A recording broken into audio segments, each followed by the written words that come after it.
Hari Om. Om Tvameva Mata Cha Pita Tvameva Bandhuscha Sakha Tvameva Vidya Dravinam Tvameva Sarvam Mama Deva Deva.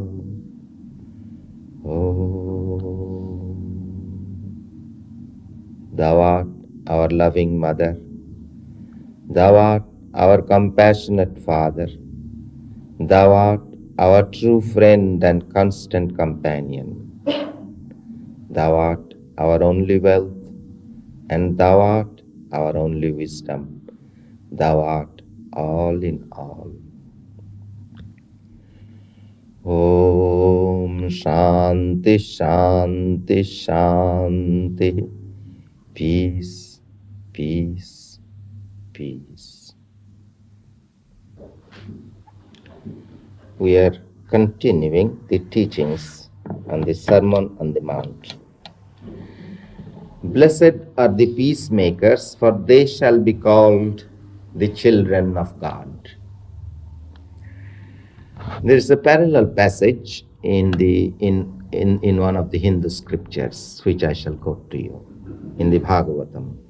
He in whose heart God has become manifested brings peace and cheer and delight everywhere he goes. You see, one who has become a child of God, God dwells in his heart. And wherever he goes, he spreads that joy that is in God. He doesn't have to preach. He doesn't have to talk. His very presence unfolds that joy in everybody. You see, each one of us is a child of God. There is that divinity within us. There is that peace, that joy, that love, all within our hearts. And only they remain covered, hidden, covered by dirt and dust. But the presence and the association of those in whom that covering has lifted brings out that joy, that peace, that love, that divinity that is within each one of us. Now, this, what I'm telling you, is not merely a theory. I have seen it demonstrated. So I'll mention some of the incidents from the life of my master. There was one characteristic that everybody felt, that wherever he would be going and living, within a circle, there would be a time of festivity. See, just as on festive occasions, your heart becomes lifted up, elevated, and you feel a joy, a delight. Not something passive, but something very tangible. Same way, we all felt within that circle. Now, how he was a peacemaker, I'll give you some instances. We have a large monastery in Benares. And there is a home of service there. So young boys are recruited who want to devote their lives to the service of God and man. And there were about 40 or 50 boys at the time. And then in course of time, they formed groups. Politics, as it were, entered into the monastery. And there was the desire for leadership. Then criticism, finding fault with people, with others. And so the whole atmosphere was completely spoiled. Then the secretary of the order came to inquire into the matter. And then he talked to the boys and found out the truth of the matter, who were the ones that were creating all the trouble.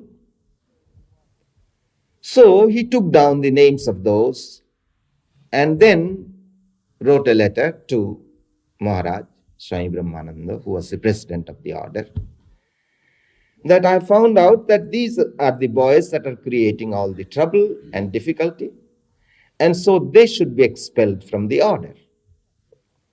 And Maharaj in answer said, do not do anything, I am coming there. So he came to this monastery. Days passed away. There was no talk of what happened in the past or anything, who is to be blamed or anything of the kind. He did not go into the inquiry about the matter, but he lived there. And all he wanted was for all the boys to come and sit by him and meditate.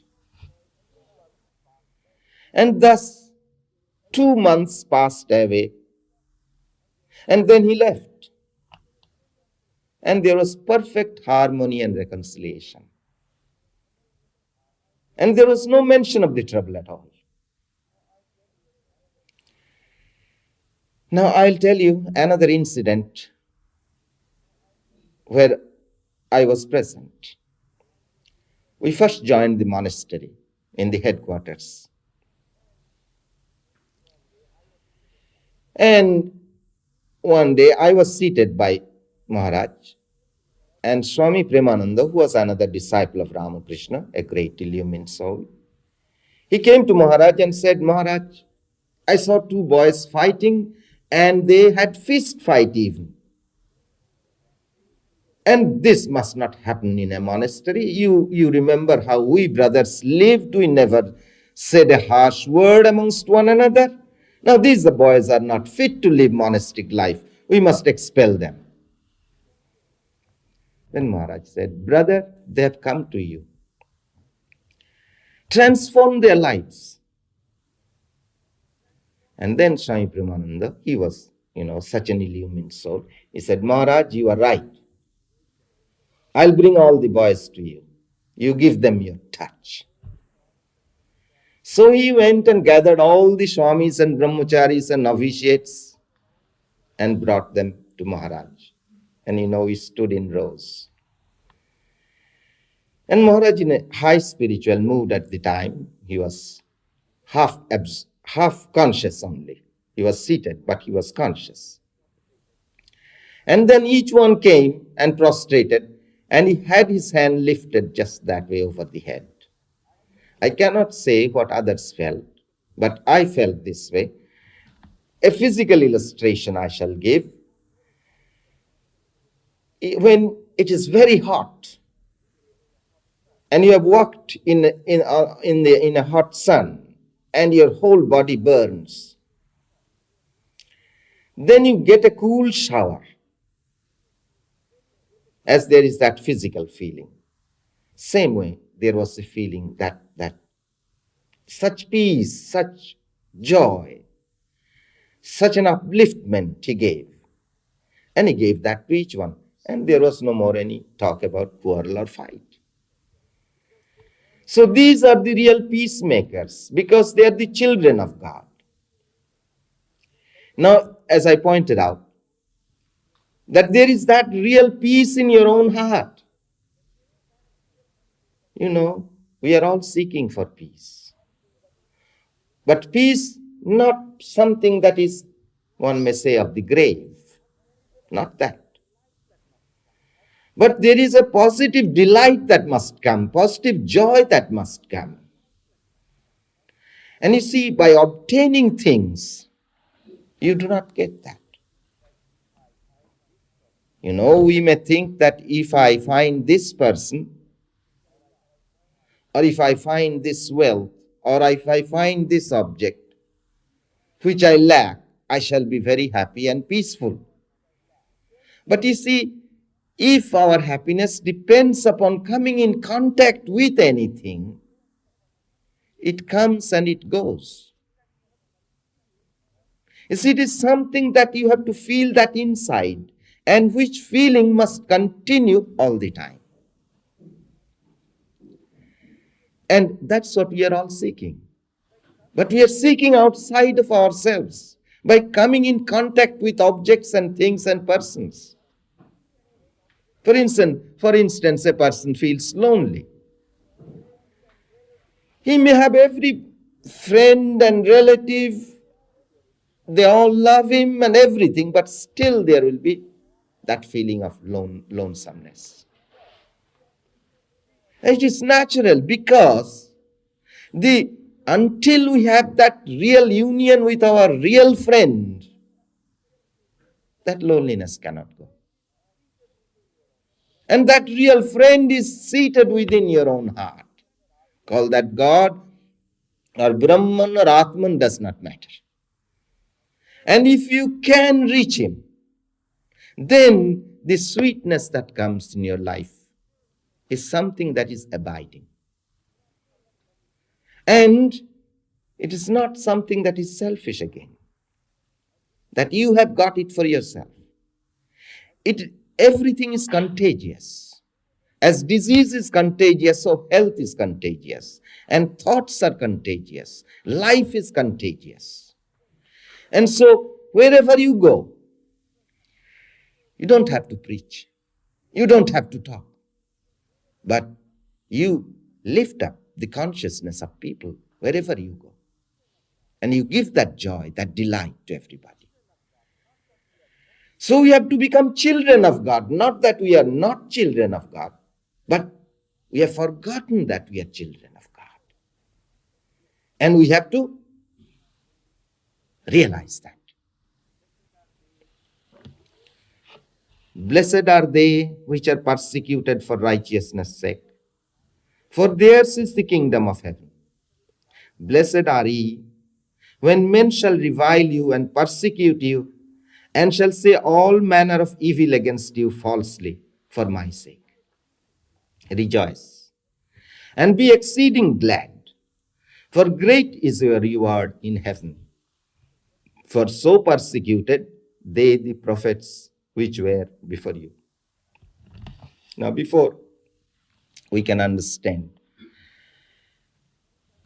these passages, I must try to point out to you the difference of attitude of the spiritual aspirants and of the people of the world.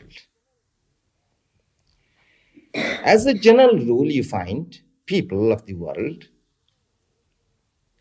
they try to show their best side. They're secretive about their own faults, their own weaknesses. And they keep them hidden. But when they are in society with people and dealing with people, they show their best side, their good front. For instance, you have all experienced how, for instance, two women, I give the illustration of women will have to excuse me for that. But two women with dagger in their hearts, talking to each other, smiling as if nothing has happened. You see, that's the general run of people. And then again, you see, gossiping is what I call chutney. Life becomes, seems very worth living if we can talk against people, find faults with others. In a society, you meet two women or four women. Oh, men also do that. In their talk, if they can talk against somebody or tell a nice story to show the weakness of others, You see, that is very entertaining. That is the general run of people. But if you wish to be a spiritual aspirant, you have to change your whole attitude. The spiritual aspirant, in the first place, is very frank and sincere. Without frankness, without being sincere, it is not possible to grow spiritually. One time, I asked a disciple of Sri Ramakrishna, Swami Turiyananda, just before I came to this country, I asked him this question: what is religion? And his answer was, to make the heart and lips the same. That is religion. To be perfectly frank. But that doesn't mean that you'd hurt others by being frank. I'll come to that. Who can really become frank? Now, as the spiritual aspirant begins his life, naturally he is frank, he is sincere, he is earnest. He does not try to hide his faults. He is what he is, and everybody knows that. That is his attitude. And why? How does he take that attitude? He has no desire to please the public. His one desire is to please the Lord. That is his one desire. He wants to be good in the sight of the Lord. That is his one desire in his heart. In this connection, I'll tell you a story. There was a young monk. You know, sometimes the monks wander about with no possession, and they are taken care of by the people. And this young monk was wandering about, and he got tired. And so there was a tree, nice shade, and he wanted to rest. And then he was stretching himself, and of course he had no pillows or bedding or anything of the kind. He had just one blanket with him. He spread the blanket, and then he found some bricks nearby, and he made pillows out of those bricks, and he was stretching himself, lying down. Now there were some women, all the time women come, some women going to fetch water from the river. And they saw this young monk lying, and so they began to talk. Look at that young monk. He has renounced everything, but he couldn't give up the idea of pillow. So he had to make some bricks his pillow. So this young monk thought within himself, now these women are right. I should not have pillows also. I must renounce them. So he threw away the bricks. Then the same women were coming back, and they watched. No pillow. And so they said, look at the wounded vanity of this young monk. He felt insulted. And so the young monk thought within himself, if I do this, they will criticize me. If I do that, they will criticize me. What is the good of trying to please people? My aim must be to please the Lord. You see, that must be the attitude of a spiritual aspirant. Now, if you have that attitude, then there will come an earnest desire to overcome your weaknesses. You see, if you keep your weaknesses hiding, that doesn't help. But if they are open, naturally, there will be every attempt in your life to overcome your weaknesses.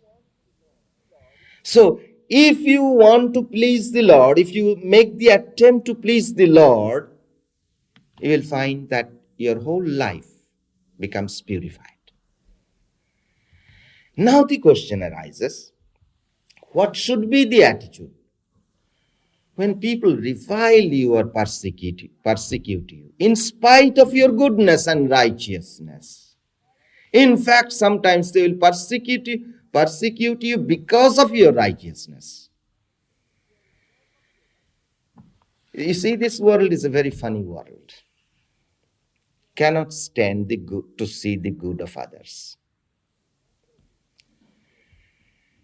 So naturally, there will be that vilification. And as I said, people love to hear the worst of everybody.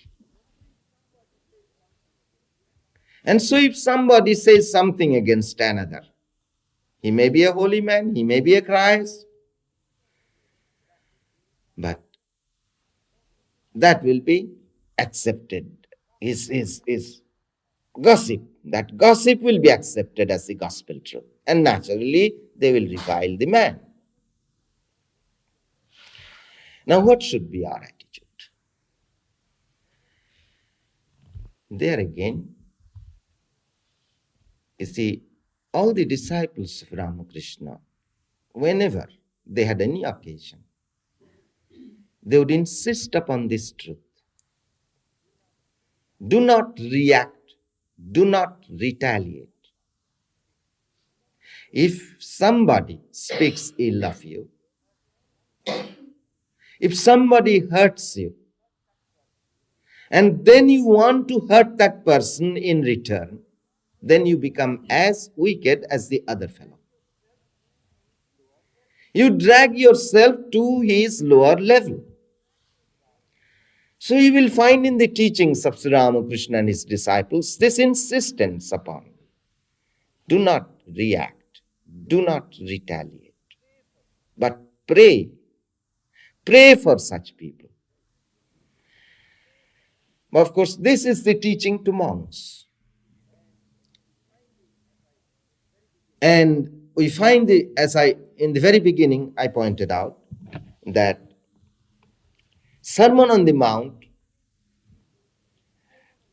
contains the teachings, the highest teachings given to monks.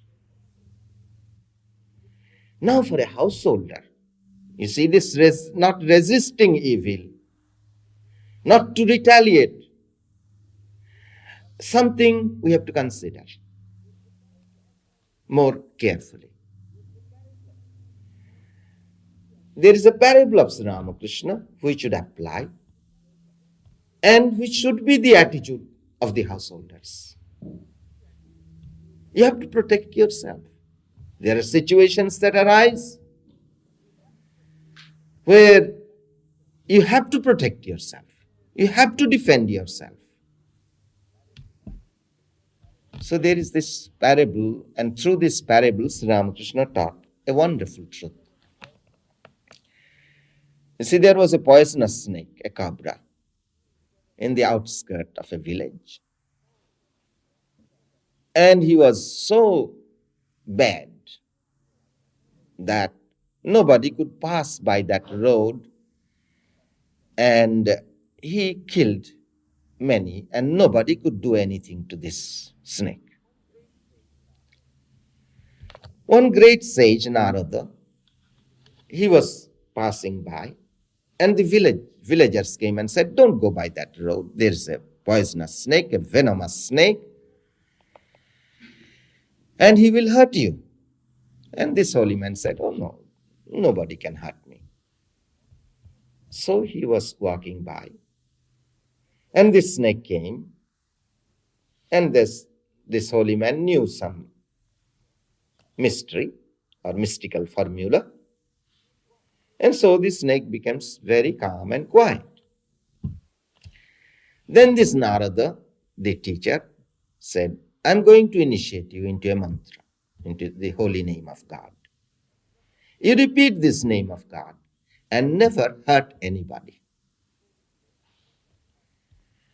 So the snake became the disciple, and he went into his hole and would chant the name of the Lord and would not hurt anybody. But he had to go out for such a food. And then the boys saw that the snake was so quiet and calm. And so they began to throw stones at him first. And the snake would not do anything, would not retaliate. And then they were bold enough to get hold of the tail and hurt the snake in many ways. Snake never retaliated or anything. And then he would go into the hole, and at night, when nobody would be there, he would go out in search of food and come back and stay in his hole. But he became very weak and sick. Then after some time, again this holy man came by the road, and he inquired about the snake, and the boys said, "Oh, he is dead. We do not see him anymore." And Narada said, "No, he cannot die yet. He has to attain his illumination, the mantra, the holy name that I gave him. That has to come to its fulfillment." So he went and called for the snake, and the snake came, very slow. "What happened to you? Why do you look so sick?" I said, "I can't remember, but I've been meditating and chanting the name of the Lord, what you asked me to do." Then Narada said, "Oh, you must have been hurt by these wicked boys." I said, "Oh, yes, I remember. But you asked me not to hurt anybody in return." Then this Narada said, "You fool, I asked you not to hurt, but did I ask you not to hiss?"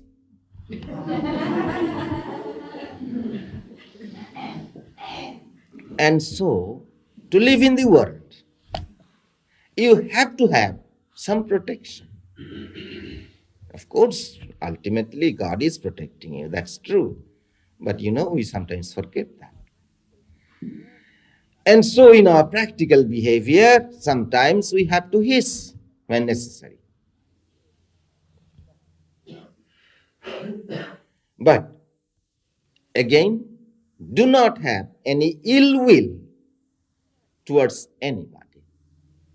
Never have any ill will towards anybody. As Jesus said, rejoice and be exceeding glad, for great is your reward in heaven. Not that after you die and go to heaven you will be rewarded. But this reward in heaven is immediate, because heaven is within you. You will have such sweetness within yourself that you are rewarded. So pray for others, those who hurt you, those who have ill will towards you, and people have. Don't you see how Christ was crucified? How Buddha was reviled? How Ramakrishna was considered as a madman? And people avoided them, talking against them. So that will be done. But pray for them. See the life of Christ. Father, forgive them, for they know not what they are doing. Praying for them. In the life of Sri Ramakrishna, there is an incident which again shows something unique. He even would refuse to blame the other fellow. This happened.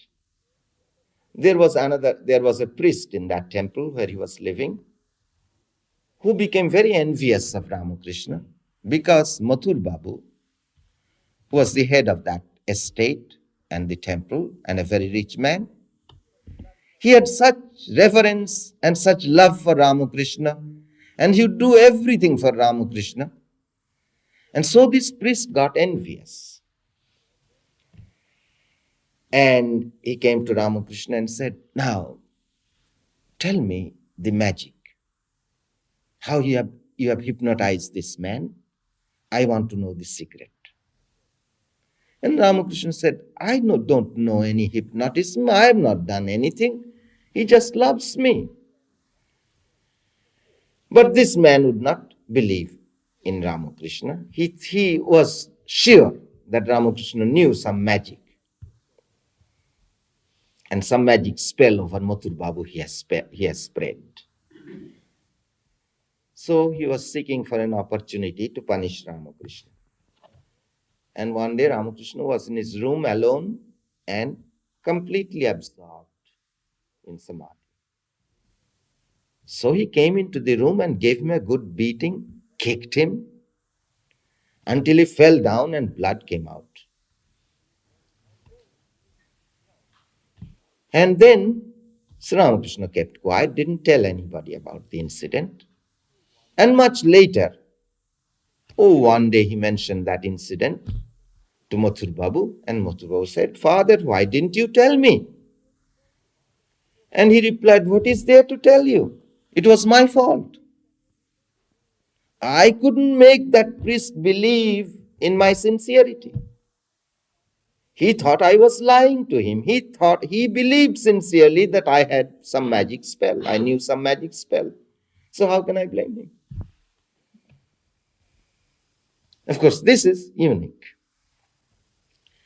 Now I'll quote to you from the Bhagavatam, one of the Hindu scriptures, the song of a mendicant. You see, this mendicant was tormented by people, and then he sang this song.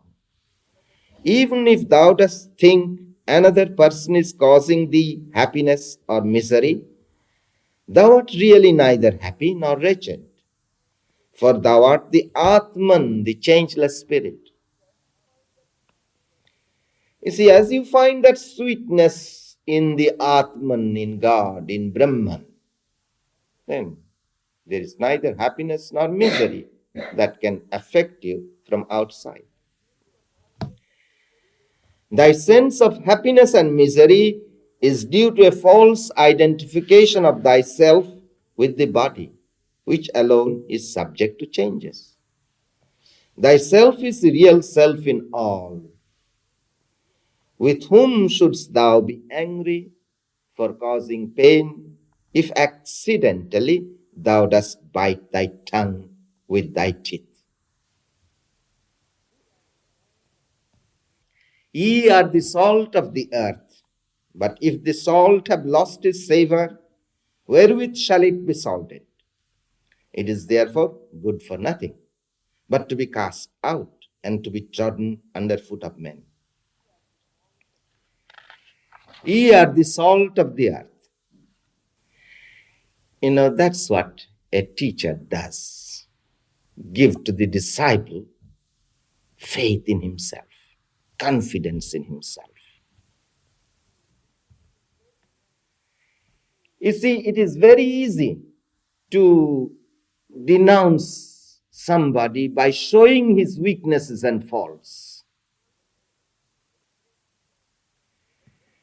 A teacher can see through you like a glass case. Don't be afraid. But he doesn't mind your weaknesses at all. He knows human nature. But he sees the possibilities in you. How it is possible for you to overcome all your weaknesses and unfold the divinity that is within you. And that is the function of the teacher. So the first thing you find in all our stories or in all our scriptures, when the disciple approaches the teacher, coming as helpless, weak, helpless, the teacher brings out the strength in the disciple. No, you are strong. It is possible for you to find the highest. Ye are the salt of the earth. And the same truth you find in Christ as a teacher. He doesn't tell these people, you are sinners, you are wicked. He says, ye are the salt of the earth. But remember again where the savor of the salt comes, where from the savor of the salt comes. You see, he gives us self-confidence, faith in ourselves. But does that mean that we have to be vain and proud? Remember again the beatitude. Blessed are the meek. So these two teachings go together.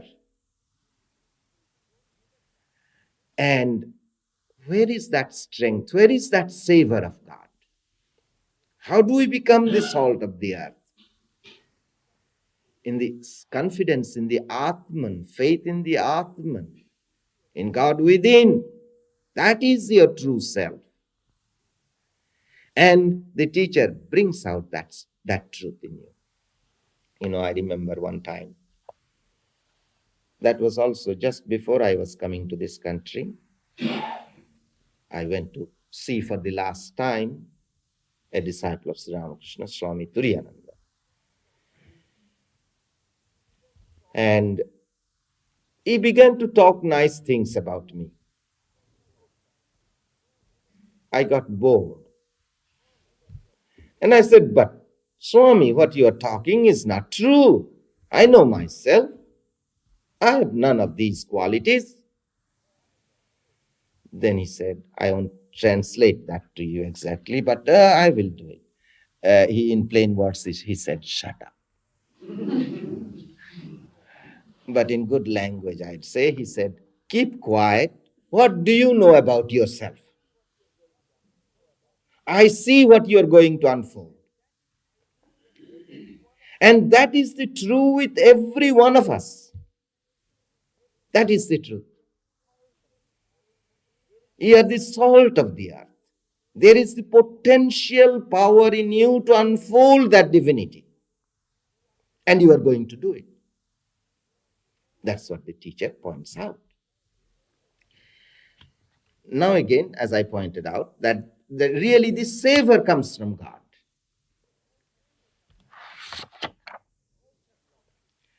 And if the salt have lost its savor, that is, if you become proud and vain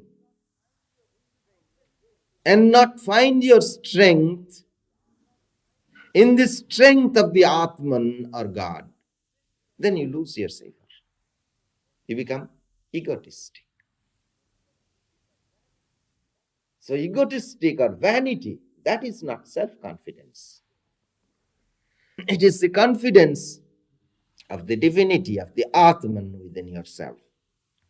Then again, the teacher gives this self-confidence in us in order that we can struggle to unfold that divinity or realize God. So with self-confidence, there has to come self-effort.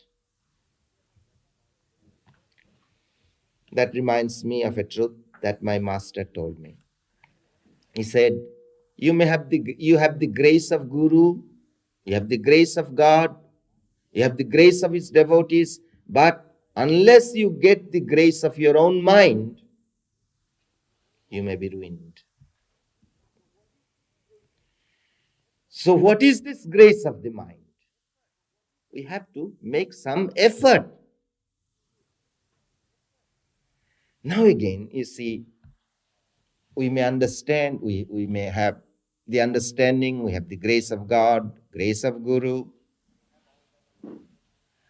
We may have all that understanding, and we may also have some vague desire for God, but the desire to struggle does not come. In other words, the will to pray and meditate, the will to surrender ourselves to God does not come. So you see again Sri Ramakrishna teaching this prayer. Pray that that will may come to you. Pray that you may desire for God. You see, if you have some understanding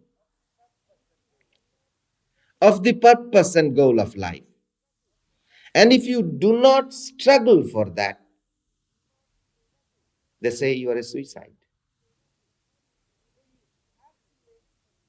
So you have to make some effort. And this is the truth that everyone, every spiritual aspirant who has struggled a little will tell you.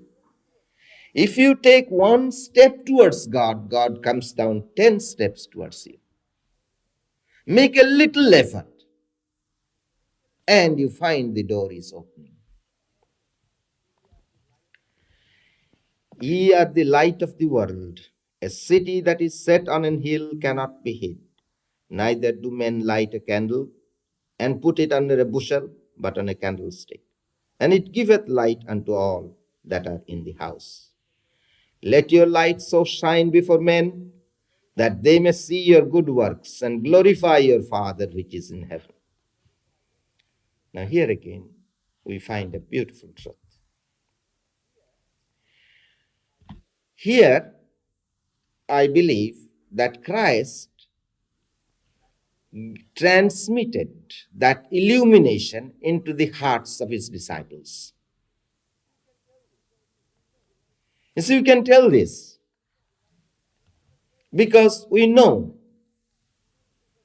in the life of Ramakrishna how he gave that light, he gave that illumination by his very touch to his disciples. You know, it's if anybody considers that his avatar, for instance, if a Buddhist claims that Buddha is unique, or if Christian claims Christ is unique, they do not understand either Buddha or Christ. We can understand Buddha in the light of Christ, and we can understand Christ in the light of Buddha. And then again, we can understand these great teachers in the light of the life of Ramakrishna in our present age. And so I believe it firmly that Christ, just by his touch, gave that illumination to his disciples. And so he says, ye are the light of the world. But do not hide this light in a bushel.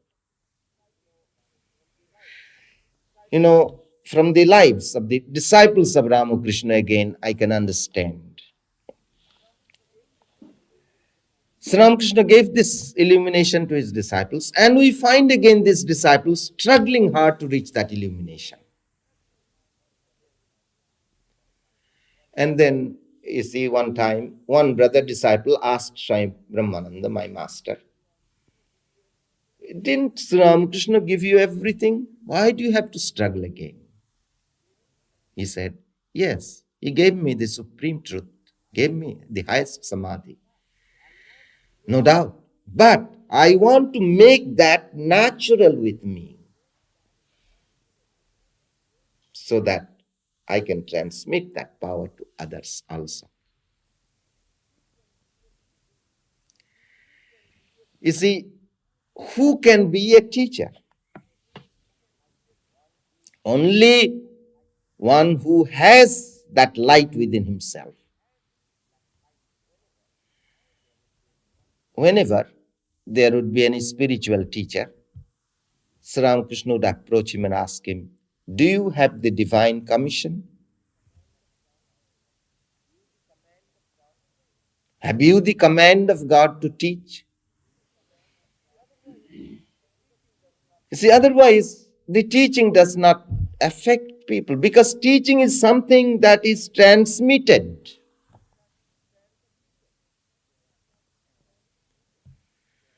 And there are two kinds of knowledge, lower and higher. Lower knowledge is you study science, scriptures, philosophy, theology, memorize your doctrines.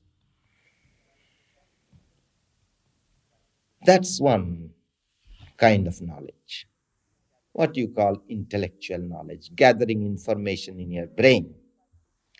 And you may be an encyclopedia, you may have the encyclopedic knowledge, but that's no religion or spirituality.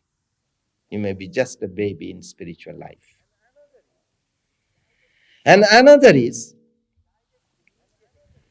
the direct, immediate experience of God. And it's only when you have the direct and immediate experience of God that you can teach religion. You take the life of Ramakrishna. He hardly knew to read and write. And yet, the greatest learned men of the age came and sat at his feet. And it is not only what he talked, what he said, but he gave something.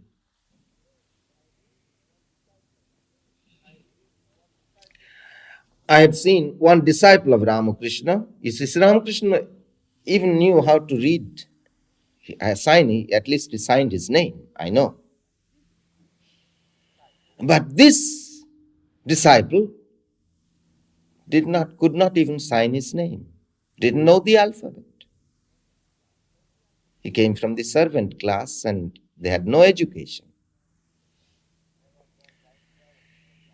And at one time, Sri Ramakrishna tried to teach him alphabet. And this boy couldn't pronounce the alphabet correctly. So he gave up the idea. Oh, you can't learn. Then at another time, Swamiji tried to teach him, Swami Vivekananda.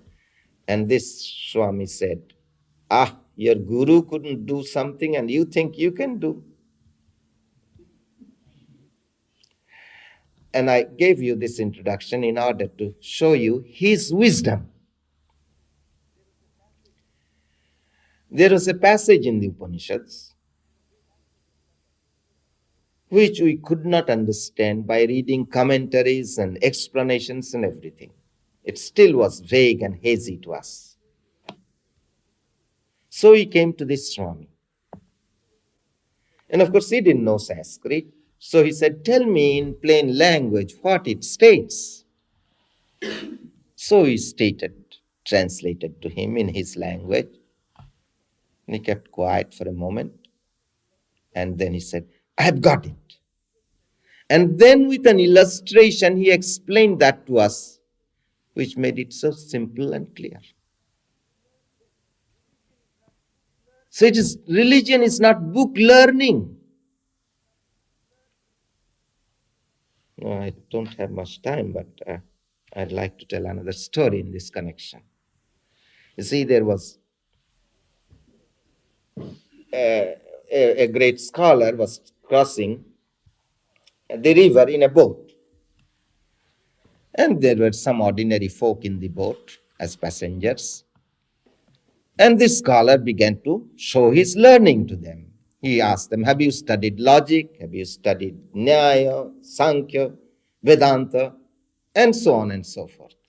They said, no, sir, we have not studied anything. Then suddenly there arose a storm. And the boat was about to be capsized. And these people asked him, sir, do you know how to swim? No. So goodbye to you.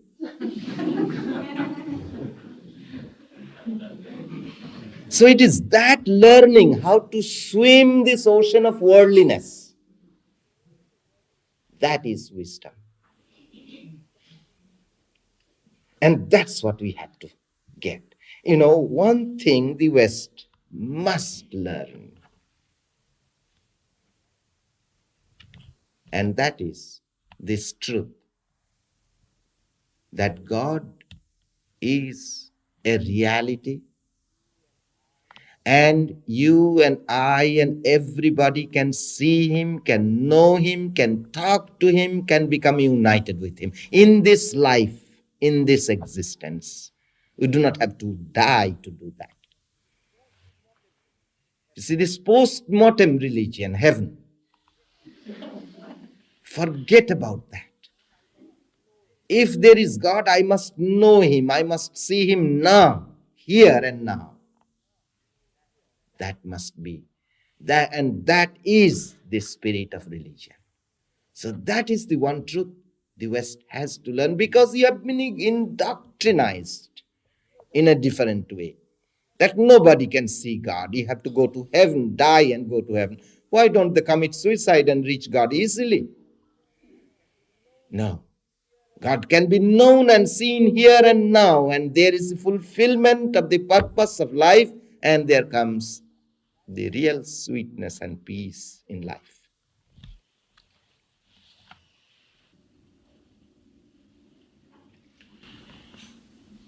Om Hari Om. Om Asato Ma Satgamaya. Tamaso Ma Jyotirgamaya. Mrittorma Amritangamaya. Abir Maidhi. Rudrajatte Dakshinang Mukhang. Tatte Namang Pahi Nityam. Om. Lead us from the unreal to the real. Lead us from death to immortality. Lead us from darkness to light. Light us through and through and guide us evermore with thy loving presence. Om Shanti Shanti Shanti. Peace, peace, peace.